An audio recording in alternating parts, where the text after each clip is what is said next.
Manolo Paz é un dos escultores galegos de maior proxección internacional. Hai pouco foi nomeado membro da Academia Galega de Belas Artes e Luísa Castro visita hoxe o seu estudio en Castrelo, Cambados.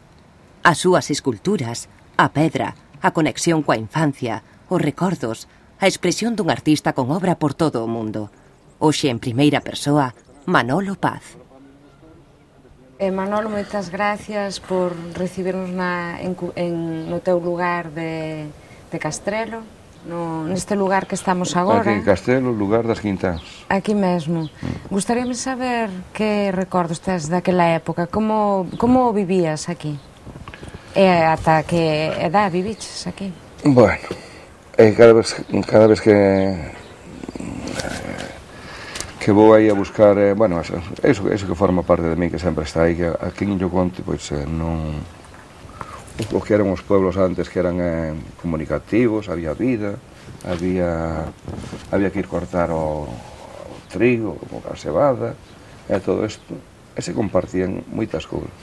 Se compartía a vaca, se compartía a comida. E a mí como me gusta ver cando se poñía o mantel e facíase o picnic, e o cheiro a palla e estas cousas. Ti tesme falado de que teus pais tiñan unha carnicería. Bueno, ainda... Ahora que nos levan son miñas irmáns, casi todos saliron aí un pouco na... Bueno, seguiron a empresa. Pois non tiña que matar osos. Era o máis verdugo que había daquela... Ahora habrá outros, pero eu era o máis verdugo aí en matar pochos, porcos, polos, corderos e todo eso. Canto máis festas había, pois eu máis verdugo era. Chegou un momento que me fixo pensar. Dixen, era un pocho de 200 kilos en 13 minutos. Eu con 13 anos lle sacaba a piel xa. E dixen, isto é moito.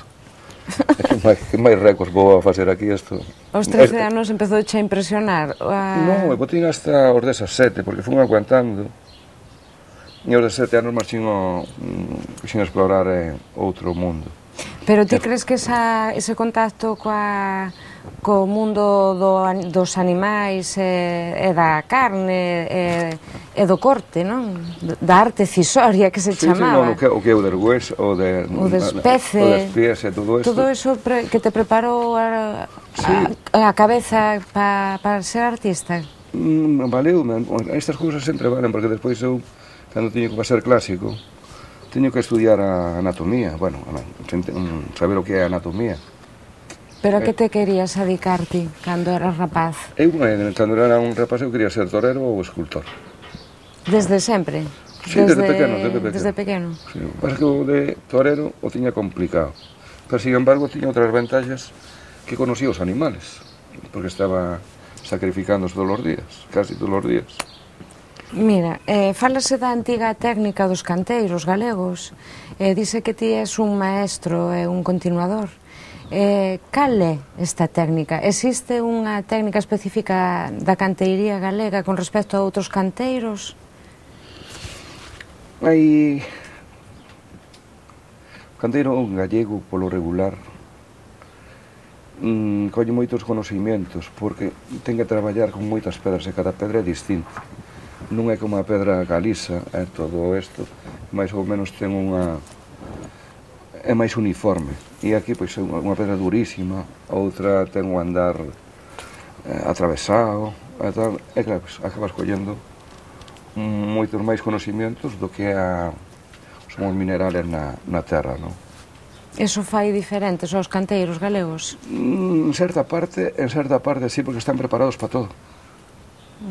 E ti, como referentes, a quen tes dentro do mundo da pedra, da escultura da pedra? Pois aí temos a Catedral de Santiago. Porque hai un dito que di, menos dá unha pedra. E dixo, como que menos dá unha pedra? Aí foi cando eu quería traballar en mármol, cando estive no Mestre Mateo, quería traballar en mármol, quería traballar en bronce, pero claro, o que é a puta miseria ás veces non che axuda a traballar con esos materiales que os tens que importar. E claro, cando te das conta, dices, bueno, eso que iba a facer no mármol, vamos a facelo na pedra, darlle ese cariño, e a ver como responde. Quería preguntarche pola túa vivencia de Nova York. Marchas no ano 92, estás ali ata o 94. Ti crees que esta etapa marcou na túa obra un antes e un despois? Sí, sí. Vamos a ver, Nova York tens que estar xa un pouco avacunado, porque o que che fai é non che deixa pensar, porque estás recibindo impactos, cousas novas a todo o momento que vas andando pola calle, non? E despois a oferta cultural é estupenda, que aí é onde che pode unha vez digo, que fajo eu ao lado de todo isto. E claro, pois cada persona está aportando algo, sea en Nova York, sea aquí ou tal. O que pasa, por eso ten a oferta cultural, porque toda a xente quere levar o seu traballo a unha gran ciudad, non? Para que o vexe.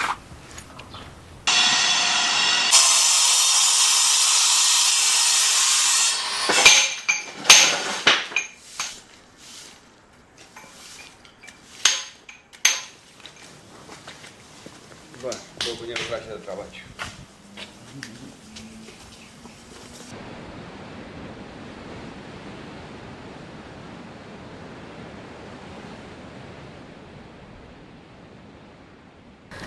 Recentemente estreouse en Playdoc, nos Festival de Documentais de Tui, un documental sobre a túa obra feita polo teu fillo Manu Paz e máis Xacobe San Martín.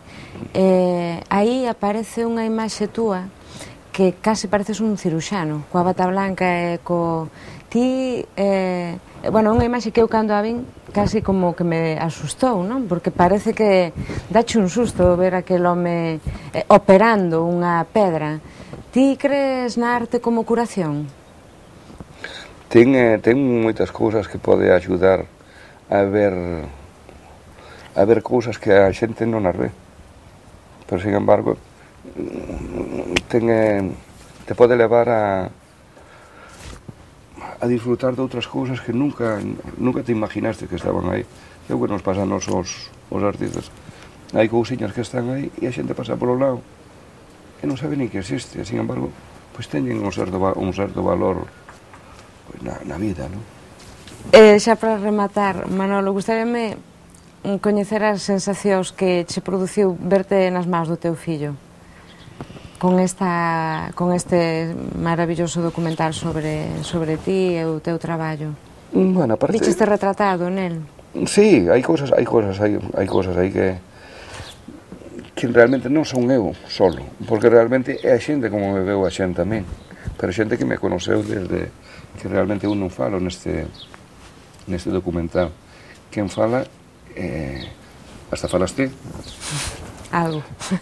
Unha das personas, pero como ti, pois certas personas que convivimos aí certo tempo, e claro, pois eso está moi ben, bueno, para min encheume de emoción, porque di, coño, parece que non, isto é de verdade.